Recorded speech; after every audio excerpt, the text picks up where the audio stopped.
Ok. Hola, buenos días. ¿Se escuchan bien? Yo sí. Ok, ahí van entrando. Bueno, para los que están acá, muchísimas gracias por conectarse hoy. Vamos a estar aquí desde el Centro Documental de la Sala Mendoza conversando con Ariel Jiménez, que fue nuestro director desde el 89 hasta el 97, y con nuestra actual directora Patricia Velasco, que está con nosotros desde 2011. Y bueno, el equipo que conforma hoy la Sala Mendoza. Em, Vamos a conversar sobre el centro documental, su creación, la trayectoria.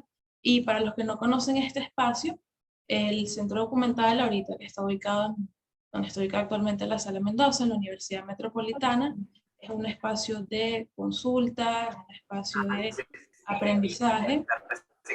Hola Manuel, vamos a mutear los micrófonos, por favor. Hola, hola a todos, hola Isa.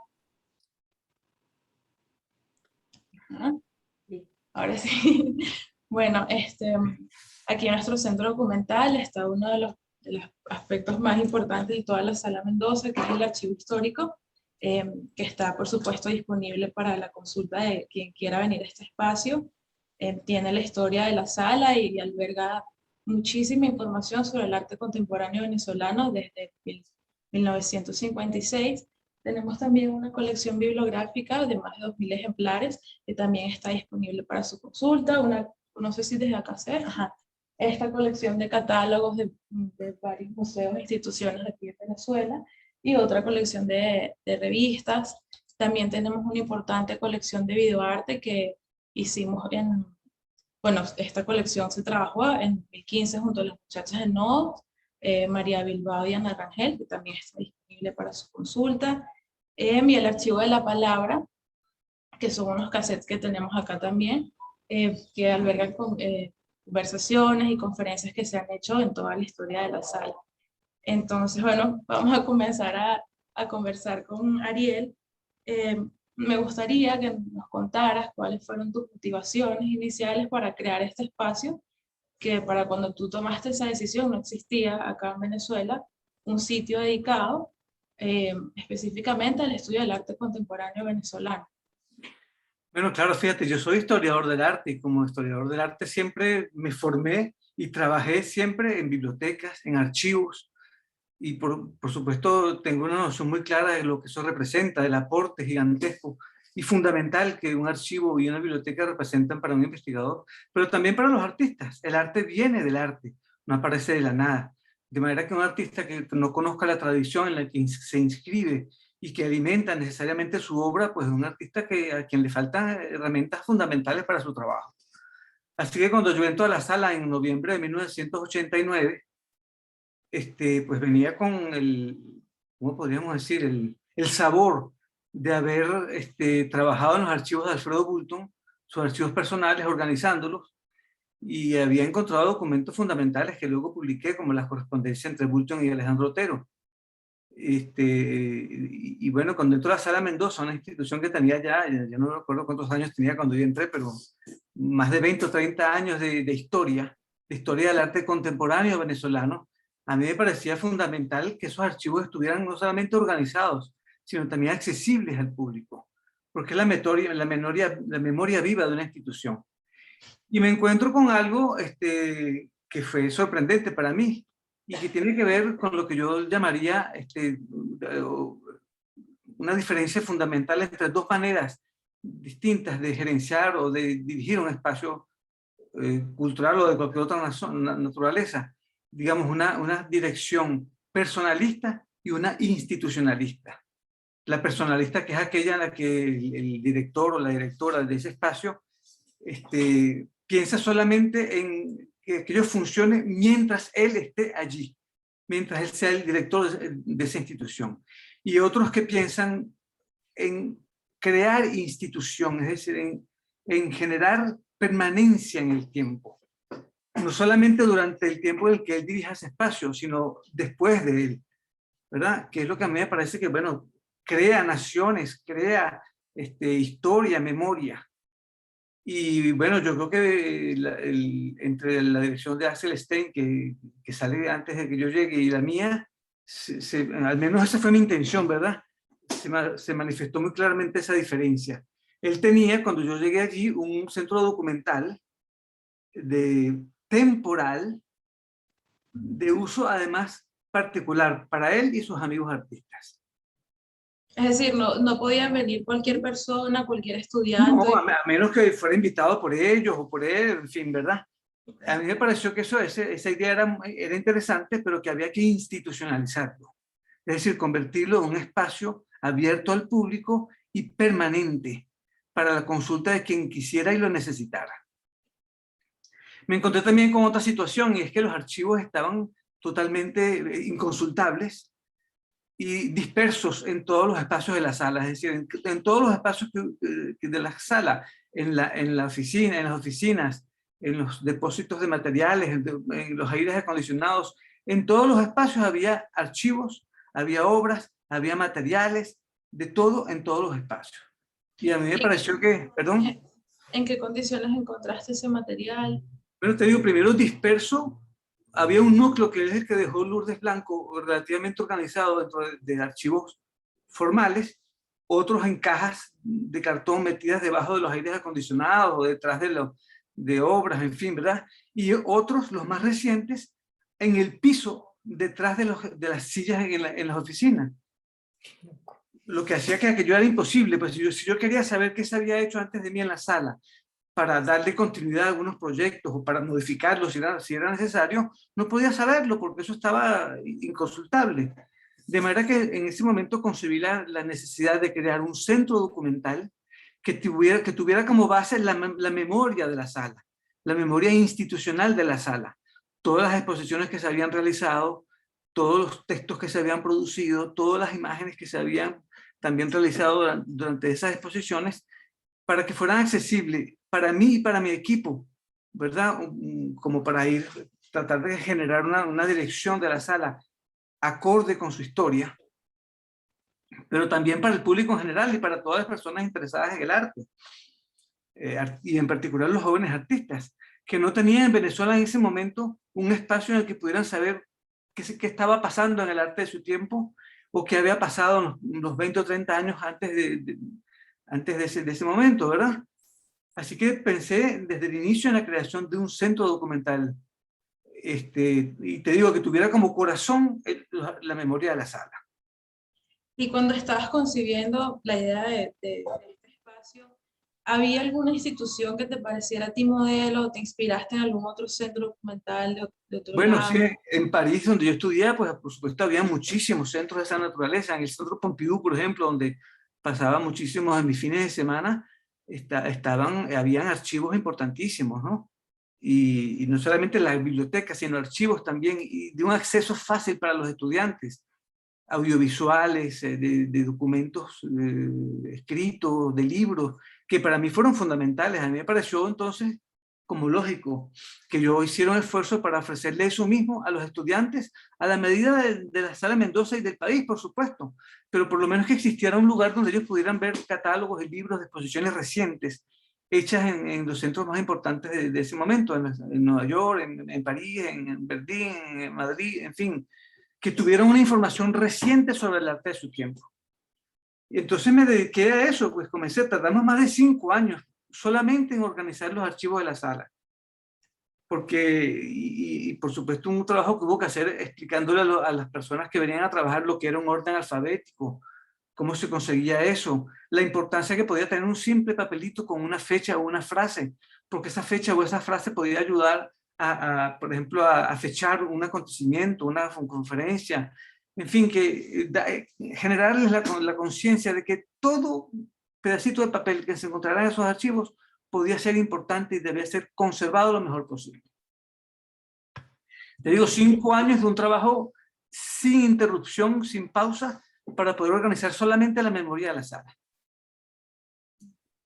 Ariel, ¿trabajabas con un equipo o eras tú solo en ese momento? No, trabajaba con un equipo, pero bueno, con el equipo que uno podía contratar en Venezuela y en la Sala Mendoza. Pero digamos, específicamente para el centro documental, ¿o era el equipo completo de la sala? Específicamente para el centro documental, porque entre las ideas que yo me hacía de la institucionalización de la Sala Mendoza estaba no solamente el hecho de que cada espacio debía tener una función específica y cada función su espacio, sino que también cada función debe tener un personal específico, porque es lo que permitía formarlo adecuadamente para que cumpliera sus funciones y hacerlo eficiente, ¿no? Así que te digo, con el presupuesto del que yo contaba, es decir, 0,05 de presupuesto, que es Más que el prácticamente que nada. tenemos actualmente, eso sí te digo. Igual, ¿verdad? La sala ha trabajado siempre con un personal muy pequeño y con muy escasos recursos. Con eso yo no podía contratar a un bibliotecólogo profesional, sino a un joven interesado en la bibliotecología al que yo debía formar. Te digo que a menudo tenía que comenzar por decirle lo que era un orden alfabético, cómo se conseguía eso, ¿no? Y cuál era su función.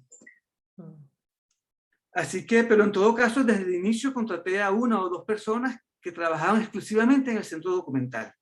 ¿Y se mantuvieron contigo durante esos 5 años? No, cambié mucho porque yo soy un agitado, es decir, yo necesito resultados evidentes y rápidos. Yo no podía esperar 20 años para organizar las carpeticas. Entonces, y bueno, esto muchas veces me encontraba con jóvenes entusiastas, pero de una lentitud que a mí me desesperaba. Así que sencillamente cambié muchas veces hasta que por fin encontré al final 1 o 2 personas que funcionaban, ¿no? O sea, entonces serían tú y los 2 muchachos que estaban en el centro documental. Exactamente. Un equipo de más, o sea, solamente para el centro documental serían más o menos 3 personas. 3 personas y conmigo, ¿no? Okay. Constantemente supervisados, pues viendo todos los días que habían hecho, cómo lo habían hecho y reorientándolos si había que reorientarlos para que, bueno, tomaran conciencia de lo que es un archivo, que no es nada fácil a veces. Hay que tomar conciencia de qué es eso. Yo lo entendí en la casa de Alfredo Bulton, cuando él me pidió organizar sus archivos y viví aquella emoción de estar sacando cartas que nadie había leído en 30 o 40 años y cómo organizar aquello para que fuera también luego accesible a los demás. Entonces, bueno, fue un trabajo muy duro, de verdad, de muchos años para darle a esos archivos una organicidad, una estructura más o menos coherente, y no para mí y mis amigos, sino para cualquier persona interesada en la historia del arte del país. Sí, Ariel, porque, a ver, en el archivo histórico, que yo diría que es de las colecciones, que es la colección efectivamente más importante del centro documental de la sala, ese yo diríamos que el de videoarte, que también fue una colección que adquirida durante un periodo, el periodo que tú dirigiste en la sala, ¿no? A ver, la manera que está organizada el material internamente por exposiciones, bueno, cuando yo recibí, bueno, cuando yo enteré justamente por el centro documental, ¿no? Para organizar, y tú te acuerdas que yo te llamé y te dije, Ariel, ven a ver esto y vamos a verlo juntos y revisarlo juntos. Y ha sido un material, pues, que yo llevo ya desde el 2009, 2010 en la sala. Ese material del archivo histórico hemos tenido, que de hecho estamos ahorita en un momento de revisión de la organización de los propios materiales de ese archivo histórico. En la medida que hay muchos materiales que han entrado bajo una denominación en algún momento que se han ido convirtiendo en otra cosa, o sea, en obra. O sea, unas Polaroid, por ejemplo, que ahora son consideradas obras y estamos como recatalogando y reclasificando todo ese material, ¿no? Y eso por ponerte un ejemplo, pero hay varios ejemplos de cómo esa propia organización interna del archivo histórico se ha ido como transformando. Mi pregunta puntual sería, es justamente cuando tú cuando tomas la decisión de crear y organizar lo que tienes, ¿cuáles fueron, digamos, esos criterios de organización interna por exposición?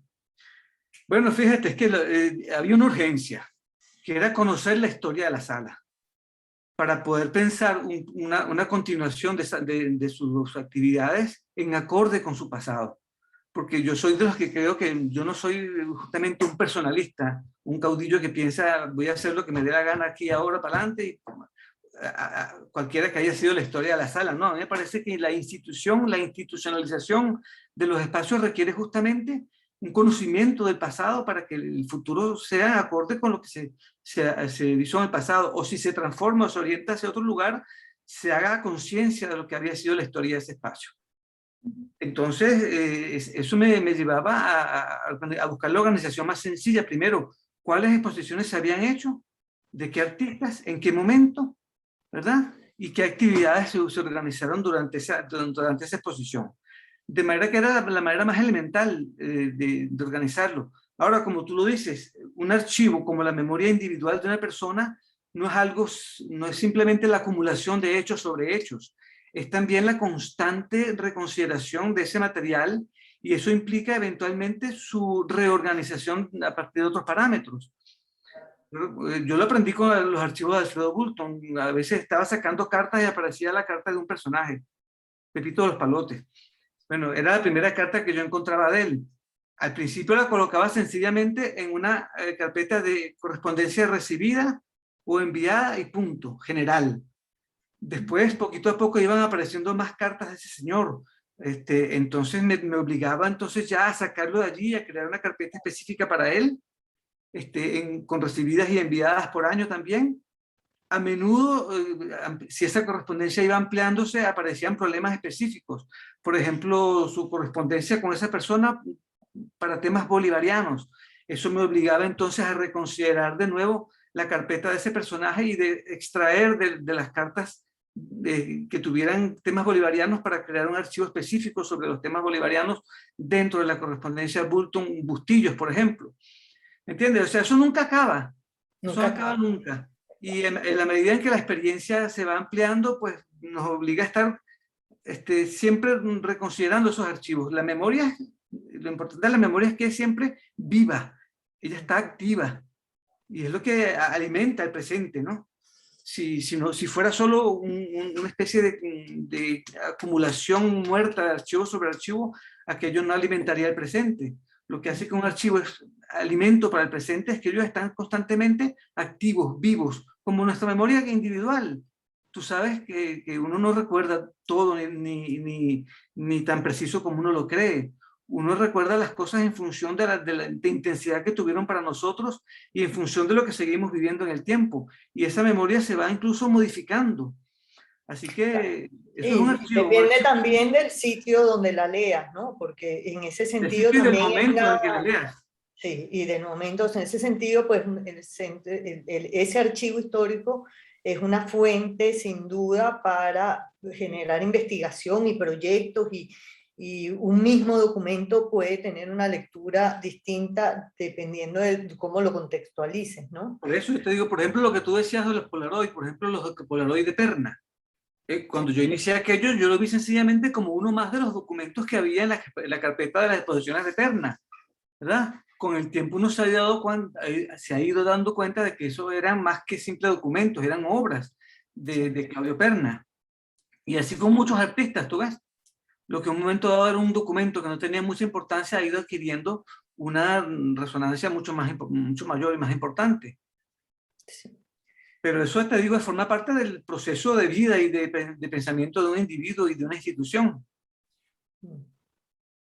Sí, así es. Sobre todo cuando uno tiene esa intención, ¿verdad?, de institucionalizar el espacio en el que estás trabajando. Convertirlo en una institución permanente para los otros. No para ti, para tus amigos, sino para los demás, para el colectivo nacional. Sí. Sí, tienes que tener el cuidado exactamente de todo paso que des internamente en términos institucionales, que quede registrado para justamente alimentar esa memoria.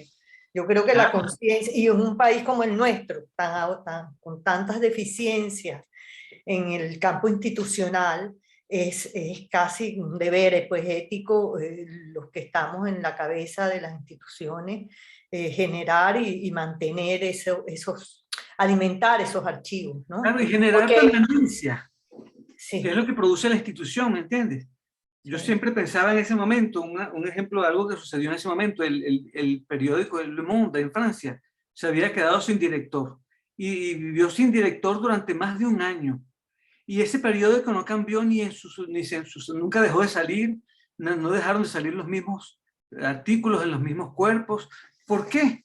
¿Por qué pudo funcionar durante un año sin director? Porque era una institución, es decir, una estructura compleja de personal, de funciones y de reglas de funcionamiento que le permitían a cada uno seguir trabajando de acuerdo a la perspectiva, a lo que era esa institución, incluso sin el director.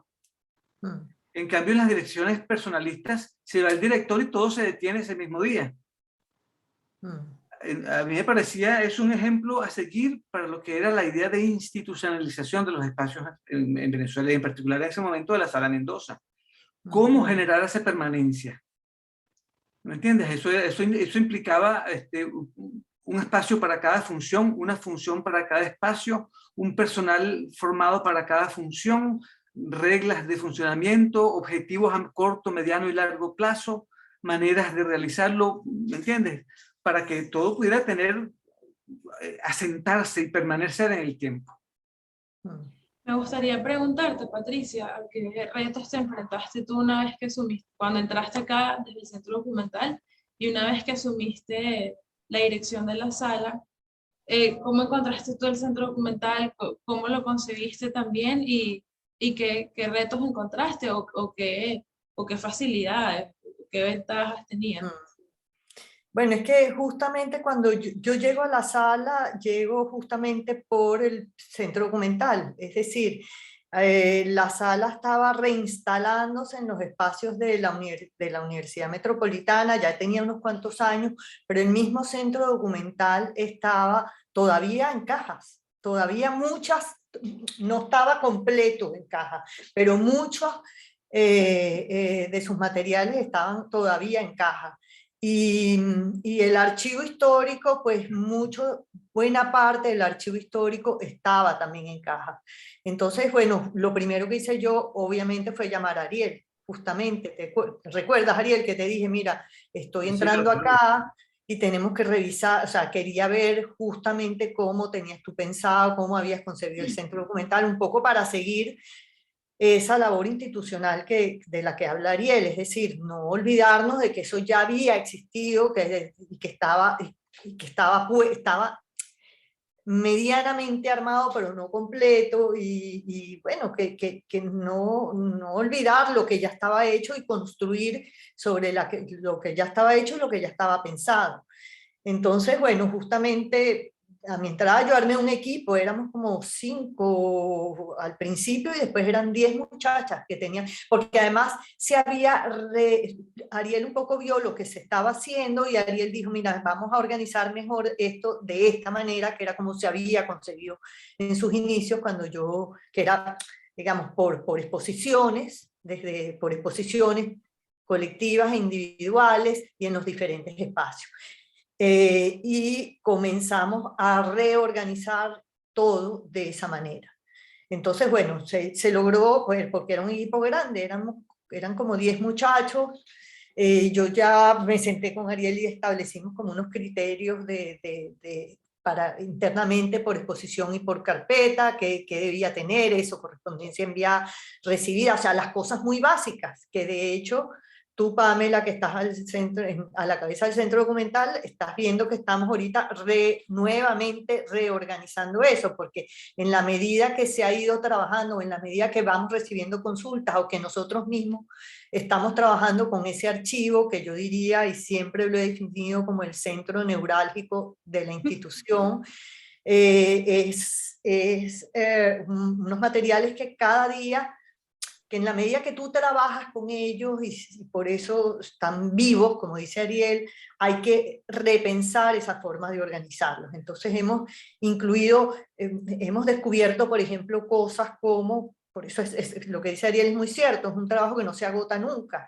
Revisando los archivos, por ejemplo, todo lo que son los proyectos museográficos propiamente dicho, no todas las exposiciones lo tienen, pero los que tienen esa información es interesante separarla y crearle una subcarpeta especial para eso, porque tiene no sé, tiene la majestuosidad para tener una sola, una carpeta, una subcarpeta para ello. porque teníamos las cosas muy generales. Yo creo que, como Ariel, yo comparto lo que dice Ariel, o sea, los centros documentales y los materiales de un archivo histórico como el de la Sala Mendoza tienen que estar revisándose constantemente, reorganizándose un poco también a la luz de los tiempos que corren y de las nuevas maneras de enfrentarse a la investigación, a las curadurías, a los temas que se están discutiendo en términos curatoriales, eso que decíamos de materiales que entran como documento y con las nuevas poéticas de archivo, que son nuevas formas de afrontar la investigación o la curaduría o el pensamiento en términos de artes visuales, adquieren otra dimensión. Pues. Claro. Y bueno, y otra cosa interesante es que esos archivos de la sala estaban, o sea, se reunieron al material bibliográfico que existía ya en la sala y al que yo fui reuniendo. Yo estaba constantemente en diálogo con los artistas, yo los escuchaba hablar de sus necesidades, de sus intereses, y pues parte de mi trabajo consistía también, cada vez que yo viajaba a Nueva York, por ejemplo, tratar de conseguir libros y catálogos que respondieran a esas necesidades de los artistas. Por ejemplo, durante los 90 se dio en Venezuela un interés muy nuevo por lo conceptual, y pues yo reuní muchísimo material sobre eso, sobre el videoarte, por ejemplo. Los artistas querían saber trabajar en videoarte, y no había nada en Venezuela donde ellos pudieran saber cuál había sido la historia del videoarte. Pues yo contacté en Nueva York una compañía, creo que se llamaba Electronic Art Intermix, que me presentó José Gabriel Fernández, y allí le pedí a ella que me hiciera un listado de videos que dibujaran en cierta forma la historia del videoarte. Y lo fuimos adquiriendo uno a uno durante varios años hasta constituir un grupo históricamente organizado donde los jóvenes podían, si querían, y espero que todavía puedan, si lo quieren, saber cuál fue el desarrollo histórico del videoarte desde sus inicios hasta en ese momento de los años 90. Y bueno, eso fue, yo creo, otro gran aporte para los jóvenes, pues, ¿no? Bueno. Siempre tuvimos catálogos de las exposiciones más importantes que se hacían en los centros más vivos del mundo occidental, y los artistas podían acceder a eso sin ninguna restricción. Así que, bueno, eso fue, para mí fue una de las tareas fundamentales de la Sala Mendoza durante mi dirección. Y de hecho, bueno, ese archivo, disculpa Pamela, de hecho ese archivo, esa colección de videoarte es una colección que ahorita está perfectamente útil y está a disposición de la gente porque nosotros hicimos un acuerdo, porque eso estaba en VHS. Sí, claro. Ese era el formato. Entonces, con los nuevos formatos digitales, lo que hicimos fue, justamente con los artistas, mira tú qué interesante que tú dices que, bueno, la motivación inicial de adquirir esa colección fueron los artistas, justamente un grupo de artistas de videoarte que trabajan con el lenguaje de videoarte, que fue Iván Candeo, Diana Rangel, María Bilbao. Ellos mismos crearon un grupo, fueron a la sala, revisamos los archivos y nosotros hicimos un acuerdo con ellos, donde ellos fueron los encargados a través de unos equipos que nosotros les suministramos y otros que ellos tenían, de digitalizar todo ese material. O sea, todo ese material está digitalizado al servicio del público. También pues les quedó ese fondo a Nuevos Caracas, y ellos tienen la posibilidad de programar. De hecho ellos programan, ha sido como una alianza donde ellos a través de ese material pueden organizar eventos educativos, Claro. Exposiciones. Tienen que tener el logo nuestro, pero nosotros también, utilizándolo, tenemos que poner el logo de ellos, pero fue una alianza donde pusimos en valor de nuevo esa colección que estaba caduca tecnológicamente hablando, que es lo que queremos hacer con el Archivo de la Palabra, donde por cierto además hay mucho material que tú generaste, Ariel, porque que yo le doné a la sala. Una de tus políticas era hacerle entrevistas a los artistas. Hay muchas grabadas y hay muchas escritas, ¿no? Sí. Bueno, y te digo, además ese conjunto de videoobras es valiosísimo, no solamente desde el punto de vista histórico, sino económico. Es decir, eso no eran videos de $30. Cada uno de esos valía entre $100 y $500. Ah, imagínate. ¿Y tú Porque pudiste comprar eso en cuánto tiempo, Ariel? Bueno, como te digo, en los 5 años en que hicimos el archivo, porque eso eran como considerados como obras múltiples, ¿me entiendes? Habrían obras, por ejemplo, de Bail Viola que costaban $500. Eso era considerable y hoy más que nunca. No, Sí, en Venezuela $500 es un dineral. sí, sí. Entonces hay Bueno, y allí sigue siendo un archivo, una colección muy, muy bien construida y pensada, Ariel. sí, Y porque creo la que fue de las construimos, primeras en América Latina, ¿no? no sé, pero bueno, en todo caso fue construida con la gente que producía videos para los videoartistas de Nueva York. Y ellos, fui con ellos que yo hice un listado organizado históricamente, no solamente por años, sino a partir de los aportes que cada uno de ellos hacía al videoarte, y lo organizamos así. Y después yo fui poco a poco adquiriendo cada uno de los videos de ese listado que habíamos hecho. Creo que ella se llamaba Lucilita, se llamaba la norteamericana que dirigía esos archivos allá en Nueva York, que tenían archivos y producían videos para los artistas. Imagínense. Entonces, bueno, es un material valiosísimo que yo estoy contento de Ujú. que se haya preservado, porque es valiosísimo, te digo, desde el punto de vista histórico, artístico y desde el punto de vista económico. Sí, sí.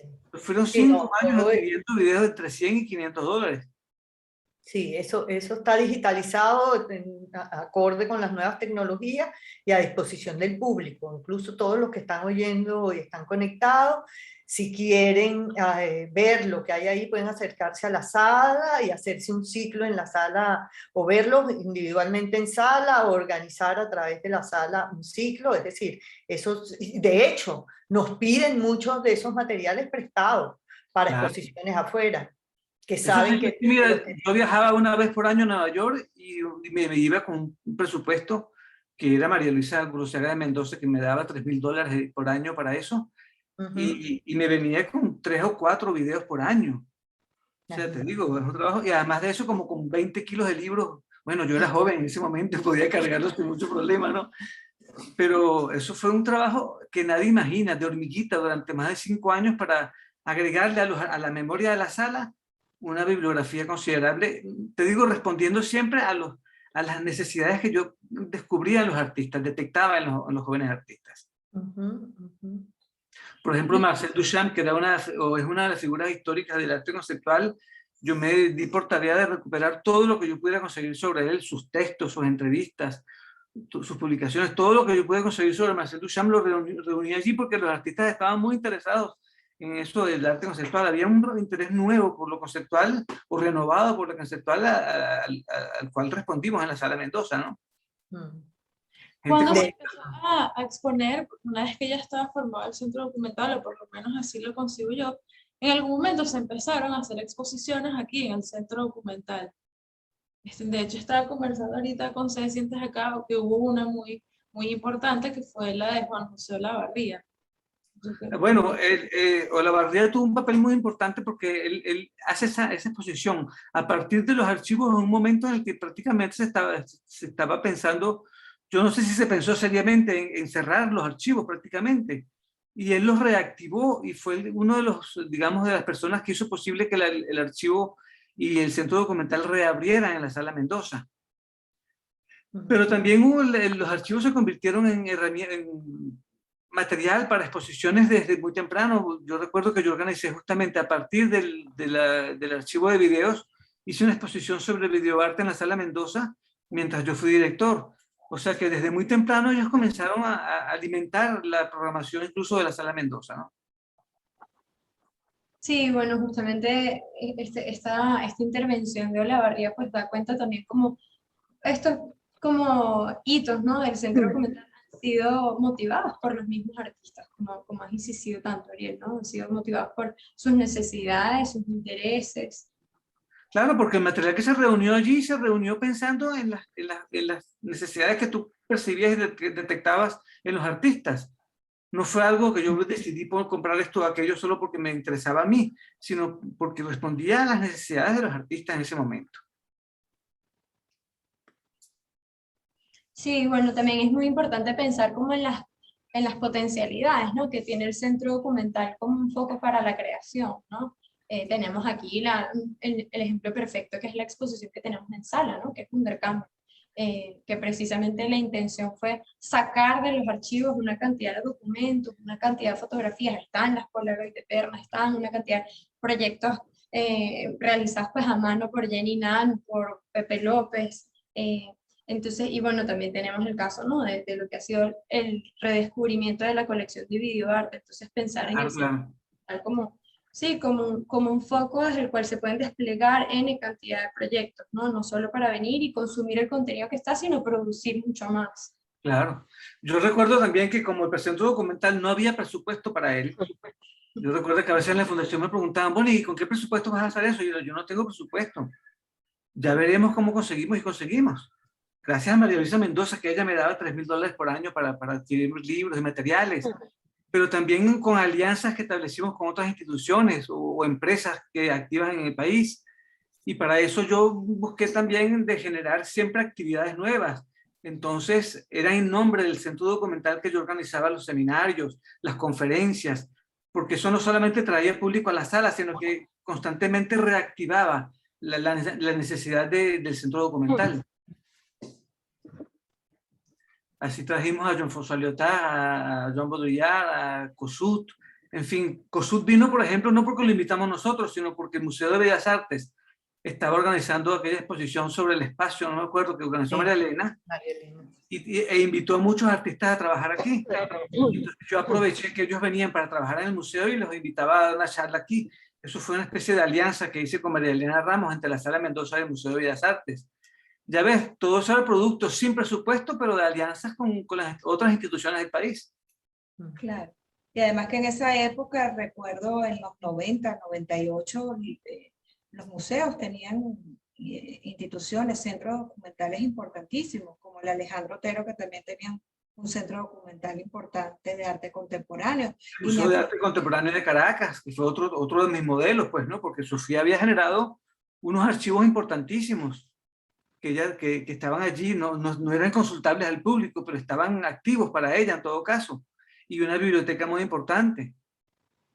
El SINAP también. El SINAP, que había un cambio entre los museos internacionales, que recuerdo que llegaban revistas importantes de artistas. Y nosotros les enviábamos a ellos también. Y así lo hicimos también con las bibliotecas y los centros documentales del Alejandro Otero, del Museo de Arte Contemporáneo y de Bellas Artes. Le enviábamos nuestras publicaciones y a cambio recibíamos las de ellos. Sí, fue un periodo de muchísimo intercambio, la verdad, con los museos que tenían, bueno, publicaciones. Es que ahorita con lo digital, los archivos, ese es otro reto, ¿no, Ariel? Tratar de mantener el archivo físico, pero también un archivo digital, porque ahorita muchísimas cosas se deciden a través de los emails o muchísimas cosas. O sea, ahorita la tecnología es la que está marcando la pauta en términos de... Claro, pero ella no ha generado las herramientas para que eso se convierta en memoria. La mayoría de los emails, si tú no los imprimes en el momento, se pierden. No hablemos ni del Twitter ni de esas cosas donde mucha gente se comunica hoy por WhatsApp. Pero todo eso es, uno organiza una exposición por WhatsApp y todo eso pasa y se olvida inmediatamente, eso se borra. Sí. Entonces, bueno, sí, efectivamente la memoria de las instituciones para el futuro es un reto mayor. Sí, nosotras en sala siempre decimos que quede constancia, Pamela está como muy atenta a que justamente cuando cerremos las carpetas por exposición, esas carpetas hablen, ¿no? Digan lo que el proyecto fue, porque claro, es que es lo que dices tú, muchas cosas se deciden ahorita por WhatsApp, entonces claro, por eso se pierde, no hay memoria, no hay historia, entonces un poco también este trabajo que estamos haciendo ahorita, tenemos el reto en la sala, y esto está liderándolo Cecilia y Pamela, las dos juntas, o sea, Pamela como coordinadora del centro y Cecilia como coordinadora de la sala, justamente de revisar estos últimos años, porque es que las carpetas terminan quedándose vacías. Claro, porque todo está en WhatsApp o en Twitter o en el email y bueno, sobre todo en Venezuela imprimir eso tiene un costo también, ¿no?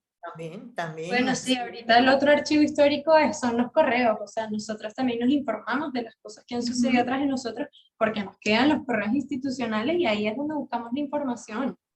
Claro, por supuesto. Sí, pero el gran temor es que pase lo que ha pasado, lo que pasó, que es mi preocupación siempre, Ariel. O sea, justamente la colección de videoarte era una colección que en su momento, cuando tú la adquiriste, estaba activa, y cuando yo llegué eso estaba caduco. Tecnológicamente eso no servía para nada. No había equipo ya que reprodujera eso. Y si eso no se usaba, pues se iba a echar a perder. O sea, así de simple. Pero bueno, es que bueno, lamentablemente las directoras que vinieron después de mí no tenían, al menos así lo veo yo, la misma conciencia de la importancia que son los que tienen los archivos.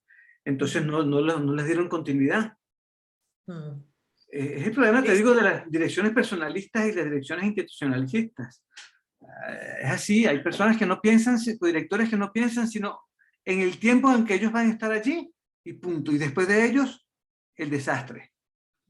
Y bueno, es uno de los dramas de nuestros países, de la América Latina, que no sabemos trabajar para la permanencia, para el tiempo, sino para el instante en el que estamos en las instituciones. Y eso es lamentable, pues, ¿no? Es uno de los grandes retos que tendríamos nosotros en Venezuela, en América Latina, aprender a trabajar institucionalmente. Sí, o sea, pues sí, yo siempre lo digo, aquí los cargos no tienen nombre, sino que estamos trabajando en función de la institución, justamente, y hay que, cuando nosotros no estemos, esto tiene que estar, tiene que hablar, y tiene que estar lo que hicimos documentado. Claro. Sí, Yo recuerdo que cuando yo me propuse dejar la Sala Mendoza, una de mis principales preocupaciones fue dejarle a la próxima directora una programación no solamente así hablada, sino contratada por escrito, con fechas de inauguración y de clausura, organizado para que no tuviera que llegar a improvisar como tocó a mí, sino llegar y darle continuidad a un proyecto. Después ella poco a poco podría ir dándole su marca personal. Pero la directora que vino después de mí, que fue Cecilia Fajardo, encontró una programación perfectamente organizada y aprobada con los artistas. No era palabreado, ¿no? Entonces, bueno, eso ayuda mucho cuando alguien viene y empieza a manejar una institución y se encuentra con una programación establecida, es algo que ayuda mucho, ¿no? Así como yo entiendo la institucionalización. Me gustaría darle paso a las personas que nos están escuchando, si tienen alguna pregunta o algún comentario o alguna anécdota que quieran contar. Claro, con gusto. Adelante. Atrévanse. De que yo sepa, ninguno de nosotros muerde. Sí.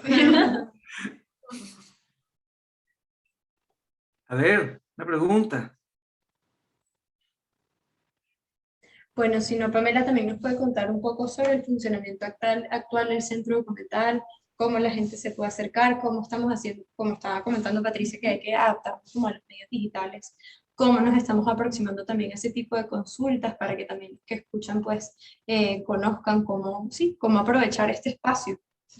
Bueno, en principio, ahora que estuvimos en un momento de muchísima virtualidad, ahora el centro documental no tiene solamente las consultas presenciales, que ustedes pueden acercarse acá de lunes a viernes de 9 de la mañana a 4 de la tarde, consultar cualquier parte del archivo que necesiten. Por supuesto, yo voy a estar acá. También tenemos consultas virtuales y eso es algo que nos ha ayudado muchísimo con las personas que se encuentran afuera. Ya esto sí es algo por cita, nada más es necesario que escriban por correo. Entonces, las consultas se manejan así. Tenemos consultas presenciales y consultas virtuales. Lo único que tiene que hacer es comunicarse con nosotros. Y con todo este lío de la tecnología, junto a Cecilia, estamos trabajando otra vez en actualizar y en sincerar el archivo histórico y la colección bibliográfica. Cada uno se está registrando en una plataforma competente para esto. Estamos volviendo a revisar las carpetas, cerciorando ese contenido, en qué condiciones está este contenido, que se encuentra, que no. Y bueno, con la colección bibliográfica, justamente revisando qué tenemos ahorita. De repente si hay que cambiar un libro, si está repetido, si hay que actualizarlo. Y también está en otra plataforma, que eso en un futuro estará disponible para consulta pública. Todavía estamos en ese trabajo de hormiguita. Sí, es mira, las razones que llevaron a la creación del centro, que era una crisis económica que hacía imposible para los jóvenes artistas salir del país, comprar libros, no se han acabado, se han incrementado. Hoy es aún más difícil, de manera que a mi entender la función del archivo es aún más importante. Que de hecho ustedes han hecho también, Cecilia y Pamela, con Wunderkammer. A mí me parece que es una labor increíble que una vez por semana desde que abrió hayan tenido un live de Instagram mostrando la exposición, porque eso es una manera de construir archivo y de aprovechar eso que usualmente hablamos que es efímero de las redes a nuestro favor, para tener archivo también de esa manera. Sí, utilizamos esas herramientas a nuestro favor.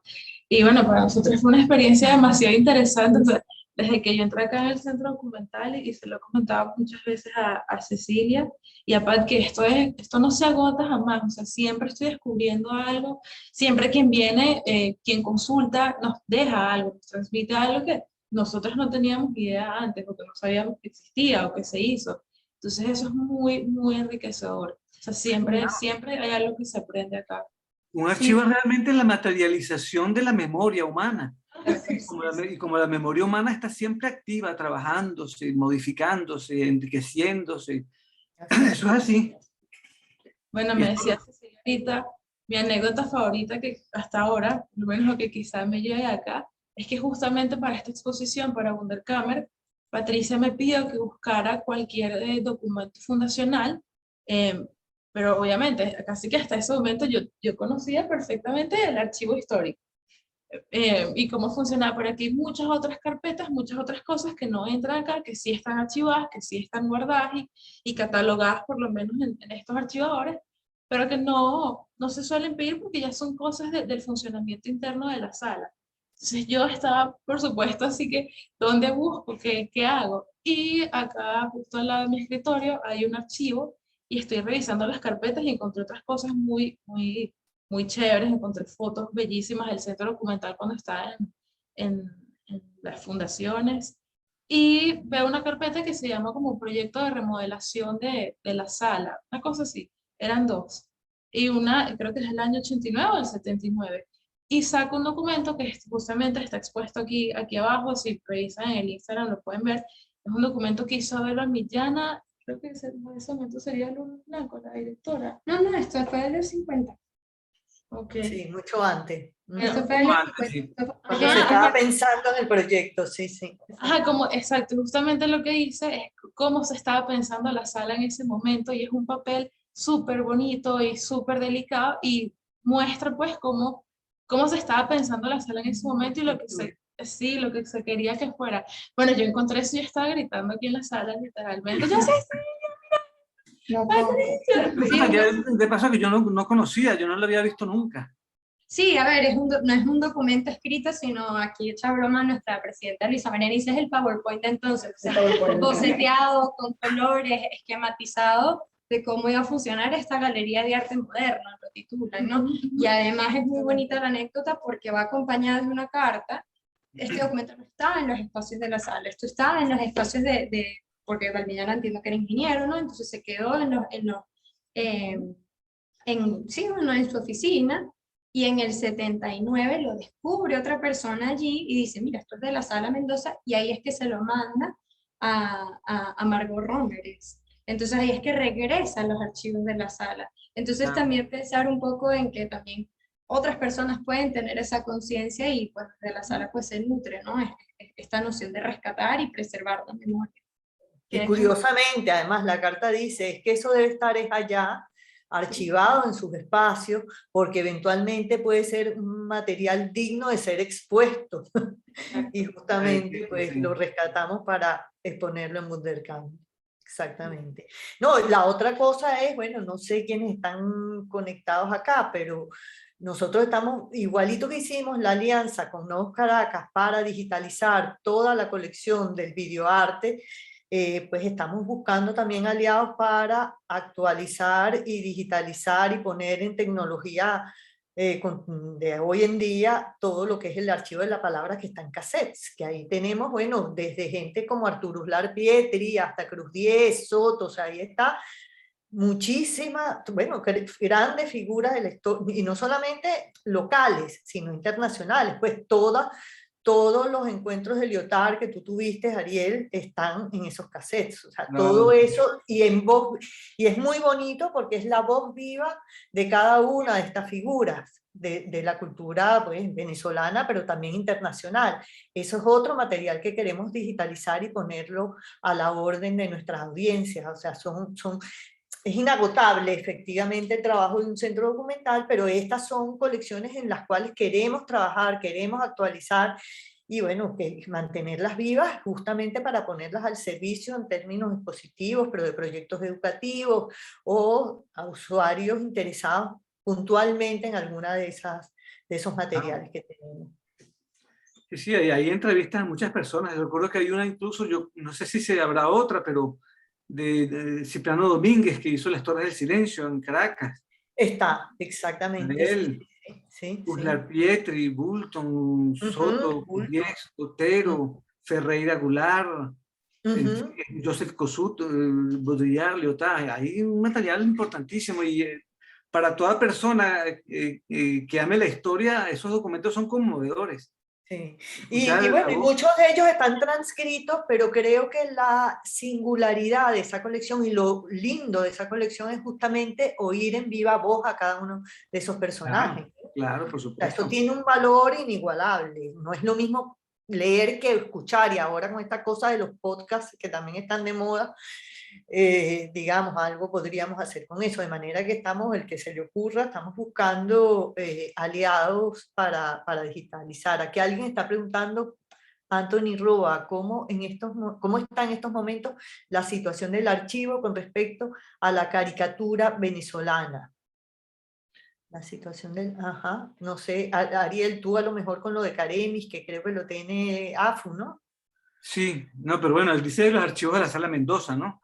No sé. Que yo sepa, bueno, esporádicamente hay en algunos lugares por allí caricaturas o exposiciones por ejemplo, de Zapata, pero que yo sepa no era uno de los focos de la sala y por supuesto no hay mucho material sobre eso en los archivos de la sala, al menos hasta donde yo conozco. No sé si tú después han hecho algo sobre la caricatura. Sí, no, a lo mejor hay, no sé, vieron unas exposiciones que tenía, pero eran más como ilustraciones, como los GIFs de la época. No, yo no lo llamaría caricatura, perdón. La verdad que... No, yo creo que no hay mucho material, en todo caso, no, si hay, no ha sido activado todavía, ¿no? Sí, o por lo menos en los fondos de la sala no. ¿Perdón? Que en los fondos de la sala no hay mucho. No, yo creo que no. Yo le invitaría a pasar a los archivos y él revisar también a ver si hay. Venga, también, siéntate. Claro. Sí. Seguramente hay mucho material de prensa donde se recortaban muchos artículos de prensa y aparecían caricaturas de Ras, de Zapata, de los que estaban activos en ese momento en la prensa. Pero una vez más es algo que habrá que activar en caso de que se consiga material considerable, ¿no? Pues sí. Bueno, ¿alguna otra persona acá que tenga una pregunta o un comentario puede abrir su micrófono antes de que concluyamos? Por ahí. ¿Alguna de ustedes quiere comentar alguna otra cosa? Bueno, yo como coordinación de educación solo quiero recalcar que el centro documental es esencial para cualquier proyecto educativo que se tenga tanto a corto, mediano y largo plazo, desde el punto de vista institucional, pero también como a nivel un poco más allá, ¿no? Como superando la institución en sí. O sea, tener un centro documental no solo es algo que afianza la institucionalidad de la sala, sino que es algo que da unas potencialidades increíbles al arte venezolano en general. O sea, para todo. Bueno, fíjate, por ejemplo, el diseño también. Con los catálogos de la sala hay un ejemplo evidente de lo que ha sido el diseño venezolano desde 1900, ¿cuándo se crea? 56 la sala, ¿no? Sí. Desde el 56 hasta el 2021. Hay ejemplos allí de lo que ha sido el diseño en Venezuela y es fundamental. Solo eso es ya un material que algún día habrá que activar también, ¿no? Es lo que está ahorita en sala, que es la pequeño espacio que tenemos. Y bueno, los invitamos a los que no han podido ver Gabinete de Curiosidades, que estamos hasta el viernes de hace clausura, para que vean un poco de esto que está hablando nuestro querido Ariel. Y bueno, Alimento para el presente y alimento para el futuro es el centro documental realmente. Una Claro. labor que nunca termina. Y un placer para los que amen la historia, ¿no? Sí. Ahí hay momentos de placidez y de alegría revisando esos archivos, ¿no? Sí, es muy rico. Aquí Manuel Eduardo dice, es de suma importancia poder conservar todo el material que genera cada exposición, más allá de un registro fotográfico. Ayuda mucho a compartirla de una forma más interactiva a futuras audiencias. Recuerdo un taller con Lorena González, iba a hablar de ese, Manuel, sí, donde revisitamos algunos proyectos para crear nuevas aproximaciones a partir de esas carpetas y consultando encontramos, por ejemplo, las encuestas de la obra Amarillo, sí, la de Fuenmayor, Amarillo Sol K7YB68, de cuando se presentó originalmente, y fue increíble poder leerlas y ver cómo fue percibida en su momento. Pues esa es uno de los materiales que entraron como documento, Manuel, y ahorita son obras, son obras. Hace nada, justamente, Félix Suazo tuvo una consulta larguísima, ¿no, Pamela? Como de 1 hora y pico con Pamela. Le estuve mostrando cada una de las respuestas y fue increíble. Para un evento que él tenía en el MoMA, efectivamente. Sí, viene un proyecto para el año que viene, Manuel, ojalá podamos invitarte, que se llama, proyecto pensado por Pamela y enriquecido por el equipo, que se llama Archivo Intervenido, que vamos a invitar a unos artistas para que trabajen con los archivos. Mira, Manuel, si te animas, te metemos en esa lista, porque tiene que ser con artistas que estén en Caracas, en Venezuela. Hay otra pregunta antes de esa de Manuel Eduardo, ¿viste? ¿Ah, sí? Sam. Sam Olechea. O la Echea. Ajá. En relación a la función tan importante que cumple la sala, ¿cuál es el sentido o la importancia de mantener y preservar la memoria a la luz de la Venezuela actual? Bueno, Bueno, mira, a la luz de la Venezuela actual y a la luz de cualquier momento de un país, de una nación o de una persona, la memoria es fundamental. O sea, si nosotros perdemos nuestra memoria, perdemos lo que somos. Y eso pasa a nivel individual como a nivel nacional. Definitivamente, una nación que no conozca su pasado es una nación que se ignora a sí misma y que por lo tanto no puede orientarse en el futuro de manera clara. Eso es fundamental, eso es la historia, pues la historia es la memoria de una nación, como la memoria de una persona, es su identidad, lo que es, lo que fue. Es fundamental, sencillamente. Sí, en el caso además de los archivos de la Fundación Sala Mendoza, como es una sala tan legendaria, creada en el año 1956, pues buena parte de la historia del arte contemporáneo venezolano reposa sobre los archivos del Centro Documental de la Sala. Es decir, para conocer buena parte de la historia del arte contemporáneo de Venezuela, hay que ir a los archivos de la Fundación. Fíjate, justamente, Patricia, alguien está preguntando cuáles son los pasos para poder acceder a esos archivos. Ok, ahí Valerie justamente acaba de enviar un mensaje que pueden escribirnos a varios correos. F. Sala Mendoza, que son los asuntos que maneja Cecilia como coordinadora general. F. Sala Mendoza, ella los acaba de enviar por acá por el chat. Dirección Sala Mendoza, si es algo netamente con Patricia. Y blog Sala Mendoza, todos son gmail.com, para que me escriban directamente a mí. Y bueno, en verdad es bastante sencillo. Me dicen, Pamela, quiero consultar un archivo de tal artista o tal carpeta de tal fecha, y yo les indicaré qué momento de mi programación tengo disponible, y hacemos una cita y vienen para acá. Si es una consulta larga, lo más recomendable es que escriban con tiempo para yo sacar unas horitas de mi programación y poder dedicarme a atenderlos. Si es algo que quieren curiosear ustedes, necesitan algo muy rápido, muy concreto, pueden acercarse libremente de 9 de la mañana a 4 de la tarde y listo, no hay problema. Y para las consultas virtuales es igual, solo tienen que escribirme el correo, blog Sala Mendoza, y listo, no tiene mucha ciencia. Solo escriban y ya, estoy a la orden, y aquí todo el equipo está a la orden también. Sí, la idea es que no sea tan inmediato si necesitan la información de un día para otro, porque bueno, Pamela tiene actividades y tal, y tiene que atender pues sus obligaciones, pero está ahí para atenderlos a ustedes y como ella dice, pues si es una cosa puntual, pueden ir o pedírselo y ella virtual o presencialmente los atiende. Alguien levanta la mano, Liliana. puede abrir su micrófono. Liliana, querida. Ujú. Habla, no, Sí. ¿Me escuchan? Sí. Ahora Sí, sí. te escuchamos, Liliana. Hola, bueno, ¿cómo están? Buenos días, Ariel, Patricia, María. buenas tardes. A María, a Pamela y Valerie, creo que todavía no lo conozco personalmente, pero bueno, pongo solo el audio porque la conexión es un poco débil y creo que puede funcionar así mejor. Bueno, muy interesante todo lo que han dicho cuando alcancé a unirme a este Zoom, muy importante para, bueno, para toda la comunidad del arte y también para todos los que trabajamos allí, incluyéndome. Yo trabajé en 2 tiempos en la Sala Mendoza, un tiempo muy breve durante cuando todavía estaban en las fundaciones en el 2002 y trabajé como 3 meses apenas comenzando para un coleccionable que me imagino que en los archivos se pueden encontrar. Lo que eran las subastas se convirtieron en exposiciones ventas Sí. por, bueno, lo complicado que podía hacer una subasta.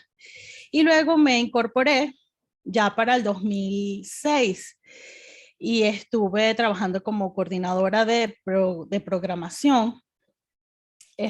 Y bueno, nos tocó hacer todo lo que fue la transición. Ya cuando yo vuelvo, ya se habían mudado a la Metropolitana, a la oficina, y la oficina que como, bueno, que era la dirección en ese momento de Ruth Auerbach, Aiza Sánchez, y bueno, un equipo en el centro documental estaba Guadalupe, Montenegro, luego pasa Fanny Pirela, y bueno, estaba también Marta Durán, Alfredo, Albi Zulay Barrera y yo.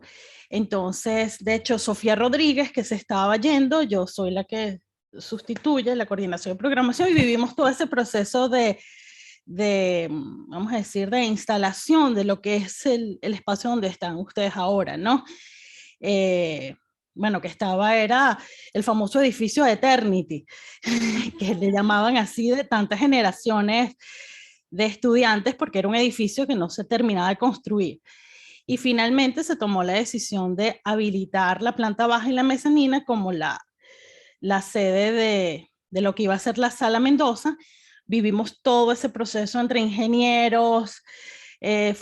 Bueno, fue muy arduo porque ya habían unas exposiciones programadas y con, bueno, visitas periódicas inclusive del IPC y de los museos, porque tenemos una exposición del Leufer, de los listonados y las pinturas, y bueno, tenemos que tener todo en orden para ese tiempo, ¿no?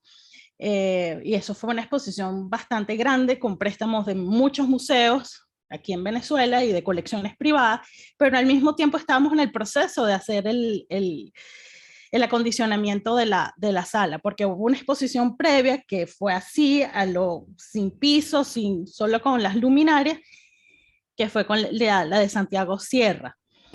Pero bueno, en los requerimientos del artista no importaba, estaba trabajar en esas condiciones, que también eran como muy precarias, pero bueno, para contar esto es porque el archivo se guarda en unos depósitos. Y esos depósitos estaban en la California, creo que esa es la California, la que está por donde estaba Roberto Mata, la zona industrial, ¿no? De la California. La zona sur. Ajá, creo que es la California Sur. Entonces, bueno, en este proceso de años ya se hace la museografía de la sala, un concepto muy dinámico, que tiene tiempo ya que no se mueven, las paredes que se sostienen del techo, y creo que de eso puedo hablar, bueno, más el equipo que llevaba todo lo que era el concepto museográfico del espacio, un poco inspirado en el Museo de Bellas Artes, en la Galería Arte Nacional. la galería donde está la Plaza de los Museos, ¿no? Lo que ahora es el Museo de Bellas Artes. Y bueno, ahí participó Rafael Santana, recuerdo, Maite de Sábal, Maitena. Pero el cuento es que los archivos estaban guardados. Y después, a lo largo de, bueno, de los años, yo me retiro, vuelvo, siempre gravitando alrededor de la sala Mendoza. Y por el 2008, 2009, ahorita no me acuerdo la fecha, surge la posibilidad de este proyecto expositivo de Juan José Olavarría, y es cuando me invitan a trabajar como asistente de lo que iba a ser la exposición, ¿no? Y lo primero, el proyecto era, la primera decisión era, porque no había el archivo, no había centro documental en la sala. O sea, la mezanina era todo un espacio para la oficina y expositivo.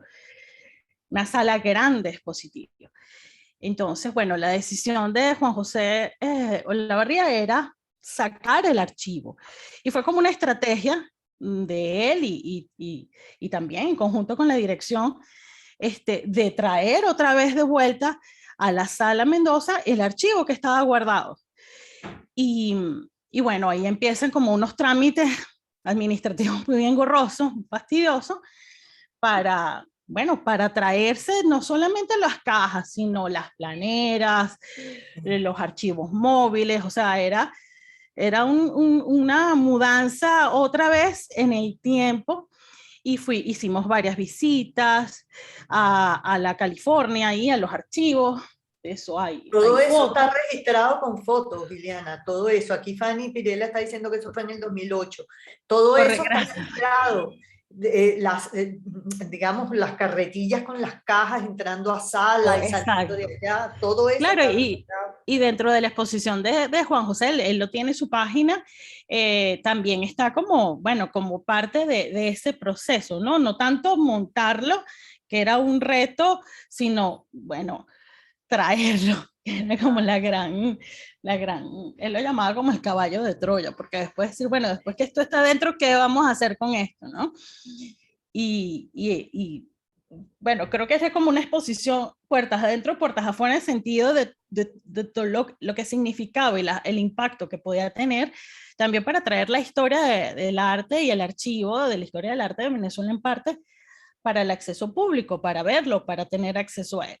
Entonces, ahí empieza ese proceso otra vez de remontaje, de abrir las cajas, de descubrir y tratar de hacer un orden preliminar muy a grandes rasgos, ¿no? Sobre todo los fines expositivos. Y hablando del archivo de la palabra, en el marco de esa exposición se hicieron un par de reuniones que también están registradas, están grabadas, de esos encuentros. Él llamó una la batalla de las anécdotas, que era invitar a una cantidad de, ahí donde están ustedes ahorita, pero más grande, ¿no? Porque el espacio era mucho más grande, un mesón gigante, y se invitaron a cantidades de artistas de distintas épocas. Juan José directamente los invitó. Estamos hablando de, desde parte del Grupo Provisional, o de Antonieta Sosa, o creo que Ariel también estuvo allí, ¿no? Ariel. Sí, creo que sí. Creo que estaba... sí, hay fotos también de todo eso. Está Perán, está... Ajá. Sí, y muchos artistas. Porque se hicieron varios eventos paralelos de discusión y Sí, recuerdo el del nombre del Batalla de las Anécdotas, porque era, muy, muy curioso.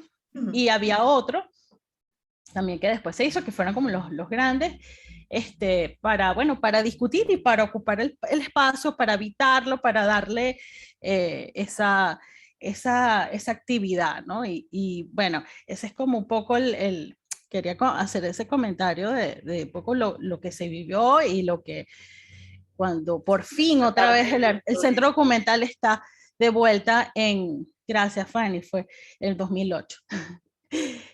Pero yo recuerdo que fue como después de julio, o sea, como que finales de... Es que esa exposición de Olavarría salvó el centro documental, ¿eh? Lo reactivó de nuevo. Sí, así es. Así es.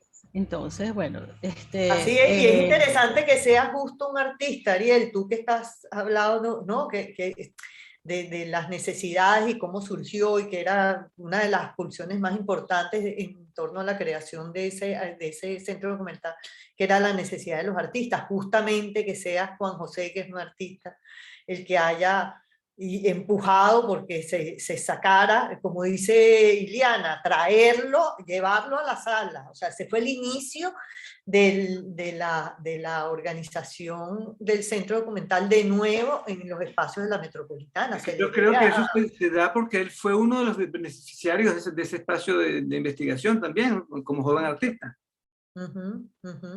Así que yo siempre le agradeceré eso, ¿no? No sé si Fanny, que está allí, bueno, Fanny creo que estaba un poco ocupada con su bebé, pero también porque en ese momento cuando el centro documental, porque el centro documental fue formado, ya vamos a decir que estaba activo, pero de una manera virtual, pero era porque no tenía los insumos, no tenía los materiales, no tenía los archivos allí, pero igual había una base de datos que se estaba desarrollando, gracias también con el trabajo de Guadalupe Montenegro. Y entonces, bueno, no sé si estaba ahí como para dar algún comentario. Ajá, está saludando de Argentina, Fanny. Y que se empieza también como un programa de educación en la metropolitana. Y Fanny también estaba como ahí, después del centro documental, asume un poco esas funciones de educación y tratar de establecer ese enlace que era muy difícil con la universidad, porque sinceramente, o sea, lo que teníamos arriba era edificio de posgrado y estaba la inmensa plaza esta de la universidad, pero era complicado enganchar, a pesar de que, bueno, ya que no sé si estaba la carrera de artes liberales y estaba psicología, pero no había como y luego es que empieza mucho tiempo después el diplomado, pero establecer ese enlace, esa conexión con los estudiantes, no era fácil. Entonces, cómo establecer, bueno, crear algunos programas educativos y que empezaran un poco que hubiera un compromiso, ¿no? Conjunto. Entonces, bueno, es parte de esos momentos también difíciles, porque se comienza una nueva sede, muy complicado atraer el público, que creo que es una de las grandes, uno de los grandes retos que tiene la Sala Mendoza también. Es un lugar muy privilegiado, pero muy distante, sobre todo del acceso, no hay un transporte público que facilite el acceso. El acceso y bueno, fueron tiempos difíciles en ese sentido, pero creo que con la programación que había se podía lograr, porque igual la Sala Mendoza tenía su público ya cautivo. Entonces, bueno, donde quiera que estuviera se iba a mover y se iba a trasladar. Lo importante es que la sala siga viva y cumpliendo con su función, lo que es en la Venezuela de hoy un milagro. Claro, por supuesto.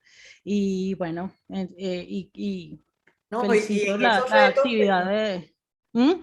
Sí. Que en esos retos que tú dices, Iliana, que efectivamente nuestra audiencia más inmediata es la universidad, son los estudiantes. Es muy complicado siendo una universidad que no es una universidad marcada por carreras humanísticas. Bueno, no es fácil. Sin embargo, pues ha sido un trabajo durante, bueno, varios años que estábamos comenzando allá a construir un nexo y se han logrado muchas cosas, pero bueno, con esto de la pandemia otra vez fue así como contra la pared.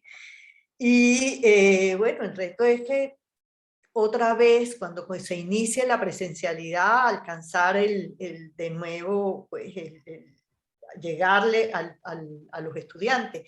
Siempre el centro documental ha sido un espacio, desde que se puso operativo, de reunión de los estudiantes. De hecho, Pamela es egresada de la UNIMED y llegó a la sala de artes liberales y llegó a la sala justamente por actividades que se hicieron dentro del centro documental. Ahorita el gran reto que nos estamos planteando de programación para el año que viene es justamente hacer unas especies de tertulias con los estudiantes y con los centros de estudiantes de la UNIMED, o algunos talleres específicos para estudiantes de la UNIMED que se suceden en el centro documental. Básicamente es como el sitio de encuentro, ¿no? Y bueno, vamos a ver si lo logramos, vamos a ver si hay presencialidad o no hay, si también hay, bueno, gasolina y los estudiantes llegan, ¿qué te puedo decir? Pero bueno, lo que dice Ariel es fundamental, la sala sigue viva y bueno, tratando de adaptarnos a los tiempos, pues ahora las consultas son virtuales porque mucha gente está afuera, pues se hacen consultas virtuales, se hacen actividades virtuales también, pero digamos, bueno, hay que abogar también por la presencialidad, ¿no? Claro, por supuesto. Hay que saber también que se está trabajando con una generación de jóvenes que han crecido sin museos y prácticamente sin galerías. Entonces, bueno, ese espacio que ocupan los museos en nuestra vida no existe para ellos. Así que se está trabajando también cuesta arriba desde ese punto de vista, ¿no? Bueno. Bueno. Gracias, Iliana, por Gracias, Iliana. Sí. Gracias a todos por conectarse y por estar aquí con nosotros. En verdad, disfruté muchísimo de este momento. Creo que todos aprendimos algo también. Y bueno, esto va a quedar disponible en YouTube. Entonces, ya dentro de unas horas les escribiremos cuando la grabación esté lista, que Zoom siempre se toma un tiempo para procesar y guardar la grabación. Se las haremos llegar a sus correos y estará disponible en YouTube. Muchas gracias. Gracias, Ariel, siempre tan dispuesto a estar con nosotros. Bueno, la sala es parte de mi historia personal, pues, ¿no? Claro, es así. Saludos, Fanny que estaba en labores maternales, yo que maternales, pero bueno, gracias por haberte conectado, Fanny, gracias a todos. Manuel Eduardo, pendiente de conversar por ahí, y bueno, de nuevo, Ariel, agradecida por tu intervención y por tu apoyo siempre. Bueno, gracias, ¿no? Gracias mutuas. Chao. Chao. Chao pues a todos y a todas. Buenas tardes.